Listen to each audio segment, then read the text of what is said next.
Hello everyone, good morning. তোমাদের সামনে আরও একটি ছোট্ট মিনি ব্লগ নিয়ে আমি চলে আসলাম। তো চলো আজকে সকাল থেকে কি করি সেটাই তোমাদের ব্লগের মাধ্যমে আমি শেয়ার করব। সকাল সকাল তো ঘুম থেকে উঠে স্নান করে নিয়েছি, আর অন্যান্য দিনের তুলনায় আজকে একটু বেশি সকালে উঠেছি। তার কারণ আজকে কার্তিক পুজো।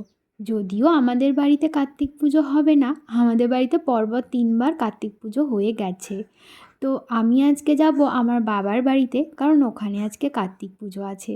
তো সেই কারণেই আর কি সকাল সকাল ঘুম থেকে উঠে স্নান দান করে সমস্ত ঘরের কাজকর্ম সেরে নিচ্ছিলাম। আর আজকে না সকালবেলা ঘুম থেকে উঠে দেখছি দেওয়ালে একটা প্রজাপতি এসে বসে রয়েছে। যদিও ওটাকে প্রজাপতি বলা চলে না, ওটা আসলে মথ।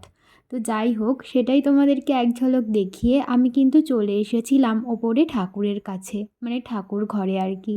ঠাকুর ঘরে এসে ঠাকুর ঘরটা মুছে তুলসী তলায় এসে তুলসী তলাটাও মুছে নিয়েছি। বারান্দার একটি কোণায় একটা তুলসী গাছ রাখা রয়েছে, সেখানেই কিন্তু আমরা সকাল সন্ধ্যা ধূপধানি দেখাই। তো তুলসী তলাটা মোছার পর আমি কিন্তু বারান্দাটা সম্পূর্ণ মুছে চলে এসেছিলাম পুজো করতে। সবার প্রথমে চন্দন ঘষে ঠাকুরকে পরিয়ে তুলসী পাতাও পরিয়ে দিয়েছিলাম, তারপরে সুন্দর করে ফুল দিয়ে সাজিয়ে এখন আমি বানিয়ে নিচ্ছিলাম একটু ফল। এরই মধ্যে আমার ছেলেও ঘুম থেকে উঠে পড়েছে। অন্যান্য দিনের তুলনায় আজকে একটু সকাল সকালই আমি পুজোটা করে ফেলতে পারলাম। আজকে যেহেতু একটু সকাল সকাল ঘুম থেকে উঠেছি, তাই কাজকর্মও আজকে সকাল সকালই হয়ে গেছে। যেহেতু সোমবার, আর প্রত্যেক সোমবার করে শিব ঠাকুরকে আমি ঘি মধু দিয়ে স্নান করাই। তো আজকেও কিন্তু তার কোনো ব্যতিক্রম হয়নি। আজকেও কিন্তু আমি ঠাকুরকে ঘি মধু দিয়ে স্নান করিয়ে নিলাম। আর সত্যি কথা বলতে আমার না পুজো করতে খুব ভালো লাগে।